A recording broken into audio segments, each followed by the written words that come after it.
Welcome to Begin Together, a podcast for couples who are healing from infidelity. I am your host, Janae Lindsay, and I want to just address some of what happens for us when we are naming some of these really emotionally heavy realities. Things like infidelity, things like the emotional injuries and abuse that happen when somebody is maintaining that secret sexual reality, when we're naming things like being a victim of trauma, when we're turning towards these heavy, painful realities, our body has natural defense systems built in.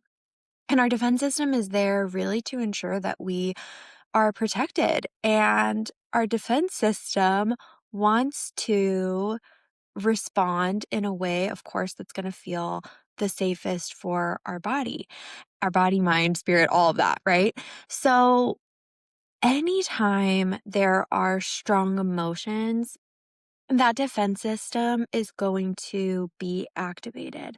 And there's some real learning that can happen when our defenses are online, when we experience some kind of threat. And yes, just inherently, the words abuse, victim, trauma, like those are emotionally heavy words that are going to activate that defense system. So you can notice what happens for you as you are even learning about some of this, even learning about the realities of the emotional harm and pain that happens when that bomb has been dropped on your home, the bomb of my spouse has been cheating on me, or whatever other secret sexual realities are existing at home that I did not know about that were hidden in that basement. What's even happening for me as I learn about that behavior and as I learn about the impact of those behaviors that I've had? So,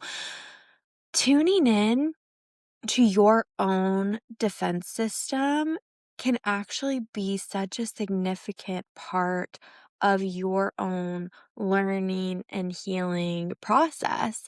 What happens for me when I have strong emotions that show up? What does my body do? How do I respond? Do I go into that um do I go into a pursuer mode? Like, do I go into a fight mode? Do I want to like defend my honor? What happens there? Do I go into a withdrawal, a shutdown? Am I somebody who flees from the situation? Do I stonewall? Do I just want to get out of there as quickly as possible? Whatever your personal reaction is to those strong emotions, if we can notice those and name them, we can really learn from them so that we can show up in a more emotionally safe and responsive way. Am I somebody who goes into fawn mode? Meaning, do I people please? Do I ignore my own needs? Do I make myself smaller, to appease the other person? So you can kind of look at what are my own systems and what are they doing in order to protect me from whatever harm I'm perceiving. And just to know that truly our body, our brain responds very similarly to an emotional threat as it does to a physical threat. I remember when I first learned that, like my mind was blown. Like the same stuff is activating in the brain when we are feeling distance or whatever from our partner as if a mountain lion were in the room with us. Yeah, that same kind of fear is activated maybe when I feel like she's being critical of me. Your body's like, oh, this is an attack. I'm under threat. And what is it going to do? It's going to go into one of those fight, flight, freeze things because it thinks that it's protecting you when instead it's actually being super reactive and not responding effectively to, in this case, the emotional pain of my spouse and the things that are coming up for her, let's say. So just being able to notice, okay, this isn't actually a mountain lion or a bear or whatever in my living room. This is my spouse who I love and care about, and she's coming to me with her pain, and she's sharing with me how much she's hurting, and she's sharing that the impact of my behaviors have wrecked her. And how do I want to respond safely to that? Well, I want to respond with accountability, and I want to respond with care, and I want to turn towards her, and I want to strengthen our marriage, right? Like, I don't want to make it worse by adding an entire onslaught of other injuries to what she's already experiencing. And I just want to name that because every single human has their own defense system, and every single one of us are going to have moments where they can get activated, those defenses. But being able to be in the headspace of, I want to be a person who is responsive. So I'm noticing my defenses, and I'm not going to let those defenses be in the driver's seat of my decisions because I'm going to be the responder. I'm going to be the one behind the wheel. I can have this back there in one of the passenger in the passenger seat, or, maybe even right next to me, but I don't need to let these other parts of me that aren't actually serving the relationship or serving me and becoming a person with more integrity and becoming a person who actually shows up and is that present, loving partner, that safe, emotionally safe person. I'm gonna stay behind the wheel. I'm not letting one of these other parts come up and grab the steering wheel and drive us right off of a cliff.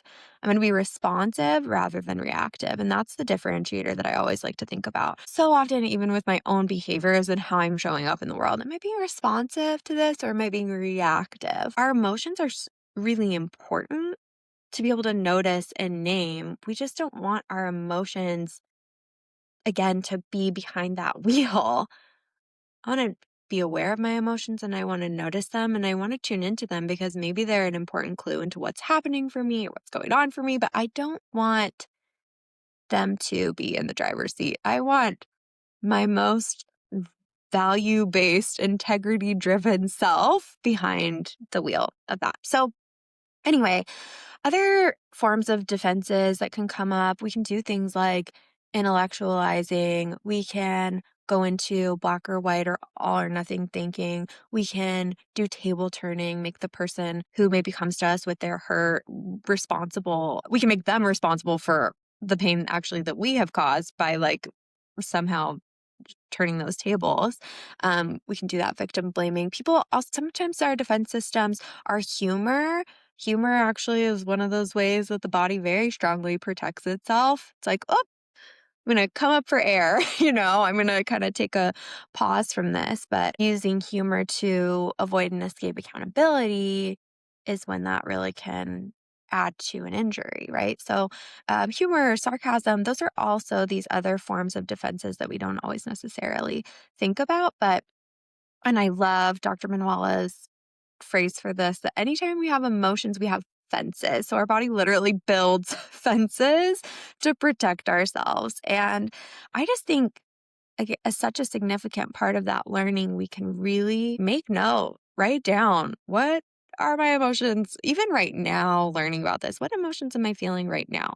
What comes up for me around the word abuse, for instance? What comes up for me around the word trauma? What comes up for me around the word victim? What's happening in my body right now as I'm thinking about some of those words? And you could even take a pause and just kind of journal about it. Notice, okay, these are my emotions and then these are my defenses. Wow, I'm feeling really tired. Oh, I'm actually just really wanting to this is ridiculous. And do you know what's actually abusive? Well, da, da, da, da, da, da, Um, anyway, so just tuning into that for your own learning and your own self. I think it makes all of us more able to be those responsive people in the world when we're aware of our own defenses, again, that we all have, right? That every single one of us has. The other piece just that I have been thinking about a lot lately, and this is something that's so often on my mind because I think anytime we're turning towards some of these heavier realities, it's really normal for the brain to and the body, because this is so heavy, to go into a shame kind of place. Wow, like, okay, so now I didn't just cheat on my wife, or now I didn't just engage in all of these secret sexual behaviors, or like have a pornography problem or addiction or something, but now on top of all of that, I'm now this like emotionally abusive person. Well, I just want to like crawl into my hole and never try again because I'm this bad guy. And well, now you just think I'm bad, or wow, you're shaming me, right? And those kind of patterns of thinking, one, they actually stop us from actually taking true accountability. Because instead of seeing the truth in it, and instead of taking action because of it, we're just kind of like falling into this really super hopeless, defeated kind of place. And you can really see how, especially in a relationship, in a marriage, where then the injured partner, the partner who's been betrayed, is just left even more alone, even more scared, overwhelmed, because she can't even name these realities without her husband crumbling, making her feel bad, and making it about himself. Yeah, I am just I guess yeah, I guess I'm just, like, this horrible person, right? And, like, no, no. I think about this idea of guilt versus shame, and guilt is a gift. Guilt is one of the greatest, truly, gifts that any of us can have, because guilt allows us to look at the choices that we've made, the injuries that we've caused, and it allows us to be better and different, and it creates room and space for change. And anybody who's out there telling you, including your own self, if your own self is telling you this, that it is not possible to change, that is a lie. And that is a lie that will keep you stuck. And I know we often talk about, I heard this the other day somewhere. They're like, we talk about a lot like being shameless, but we don't want to be guiltless. Like, we don't actually want to be guiltless. Guilt is good. Guilt is a good thing. I think the other thing here is that it is really normal to experience shame when somebody holds you accountable. So when somebody holds up that mirror and names the way that you have injured them, or maybe it's a therapist, naming the way that you have injured somebody else, it might be really normal for you to experience some shame there. It makes sense that you would experience shame. But that's also not the same thing as that person shaming you. So sometimes these betrayed partners and therapists, even who are actually naming this, can get kind of made into the bad guy because they're naming those realities and they're naming the injury. And then the partner who's engaged in this is like, you're shaming me, like you're just shaming me. And I think that's really important to distinguish between somebody can feel shame when you're holding them accountable, and that's not the same thing as you shaming them. Somebody holding you accountable is doing it because they love you enough and care about you enough, actually, to be able to hold up that mirror again so that you can change and be better and do different. One of the most loving things that we can do is name it, like name the impact, name the injury. Because again, yes, you can feel appropriate guilt for that behavior, and we can bring it into the light, and it doesn't have to stay in the basement and in the pit storm of shame and all of the things. Like, it doesn't have to stay in the dark anymore. We're bringing it to light when we name it. And then it makes healing actually possible. We can't heal something when we don't have the name for it, when we can't call it what it is. And naming the realities of cheating whether that is an emotional affair, whether that's a sexual affair, whether that's a virtual sexual affair, like whatever that is, naming those is painful. The behavior that you worked so hard to keep secret when it's no longer secret, again, is so heavy to look at, and I think you pull that out of its dark place and you're looking at it under the light, and it's like, "Oh my gosh," like, it is scary. It is scary to look at that, whether it's secret relationships, whether it is secret pornography use, whether it is strip clubs, whatever it is, the behavior that's happening when we take the secrecy out of it, your body is going to react strongly because your mind and body have been working a really long time to protect those behaviors from coming into the light. So I guess that's this next part of the learning is just recognizing what are my own defenses? What are my own emotions that my body is having those defenses to? And if I were to really look at how do I want to respond in a more safe and effective way? What does it look like to take accountability here? Because accountability really does look like it's not just, I said I'm sorry. Okay, now what? Can we move on? Like, I said I'm sorry. How long am I going to have to say that I'm sorry? Or like, well, she did stuff too. Like, she's not perfect either. Okay. Like, what does that have to do with you being accountable? That's not accountable. Accountability is really looking at it.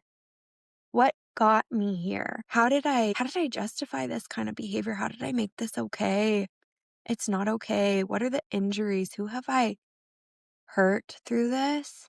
And that's not to just so you can just sit there and beat yourself up. It's just so we can get a really accurate picture of what's happening for you, right? And then you get to look at, okay, who do I want to be? And what's going to help me be that man? What's going to help me get to be that person who responds to my own emotional pain in ways that are nurturing rather than numbing, in ways that are healing rather than perpetuating suffering. My own suffering, too, by the way, right? Like, we are hurting our own selves when we go into that basement and we engage in those behaviors. Like, you are really hurting yourself. So, part of considering those that you have injured is also really looking at how have I hurt my own self through this? And sometimes people have a really hard time with that, right? It's like, how have I hurt my own self? Like, have I actually hurt my own self? And yes, of course you are. So I think that's also important to name because it's really hard to be navigating your own emotional pain while also navigating the pain and the injuries of the people that you have hurt through those behaviors. So, anyway, I hope that some of this information has been helpful or at least just kind of given you something to consider. I think my biggest hope for this is that, like, this will be a space that is both hopeful and helpful. Um, I want it to be both of those things because I will say this probably every single time I get on here, but like, I really do know that it's possible to heal. And I really do know that it's not only possible to heal from whatever those secret sexual behaviors have been and whatever coping and numbing that you personally have used. But I also know that it's helpful to heal from some of our relational ways of coping too. The things like shutting down, ignoring, avoiding, turning the tables, making the other person responsible, whatever it is. Like, I know that it's actually possible to also learn how to be a person who can communicate um, effectively and respond to the needs of the people that we love the most. Number one, our spouse, right? Like, in a way that is safe, emotionally safe and loving and supportive. Anyway, so I really know that it's possible to become that. And I also know, you guys, and I think this is important to say too, because I think I don't know anybody who's out there operating with in 100% alignment with their values 100% of the time. There's almost always a gap between the things that we value and how we're actually showing up. And of course, we want to really shrink that gap, right? Like we want to have our values and our behaviors in total alignment. But part of being human is that often our behaviors and our values are not going to be in total alignment, like all the time, right? That's not, it's like I mean, this is a silly example, but just to, like I have a value of really nourishing my body and taking good care of my body. Am I out there 100% being so good, eating my vegetables, exercising every day, like doing all the nourishing things for my body, getting the sleep and the water that I need? Like, uh, no, no, that doesn't always happen. That's like, no. Um, it doesn't always happen. And it's still a value that I have. And it's something that I look at. How can I be better tomorrow? The good thing about struggling to stay in 100% alignment with our values is that we have the opportunity every single day to take accountability, to look at what can I do better and different, and to make that choice and learn from it and be better and different the next day. That's the great thing about being flawed human beings, is that we can always, always practice accountability. And for so many of us, maybe taking accountability when you were growing up or whatever wasn't a safe thing to do because you would get in a lot of trouble about it. And so you learned how to hide and do all of these things. Makes sense, right? But now you have the opportunity to practice taking accountability in a really nice, healthy adult way. And it actually feels really good. It actually feels really good to take accountability. And sometimes it's those little things like the accountability with ourselves. And okay, I want to, you know, here's some of the choices that I want to make tomorrow that I didn't do today. The example that I gave, that's like a behavior thing that, okay, it's mostly just impacting me, right? If how I'm treating my physical body, uh, for the most part, I'm the one who feels the impact of me not eating my vegetables. So like, this isn't the same as those like really significant boundary violations when we're not living in our integrity, right? But we can take accountability with the little things and the big things. That's the thing. We have these opportunities every single day to change, grow, be better, learn, and we're all doing it together. Nobody's perfect at this. It's part of why we're here, to like be better and different and create more of that safety, that goodness. You matter, you're important, you're worthy of being taken care of, you're worthy of living in alignment with your integrity and your values, and you can do that. And that's that. So, anyway, I hope this was helpful. If you have any questions or anything that you specifically would want addressed on the podcast, I would love your thoughts, feedback, questions. You can find me on Instagram at Couch Talkers, and just go ahead and shoot me a DM in there.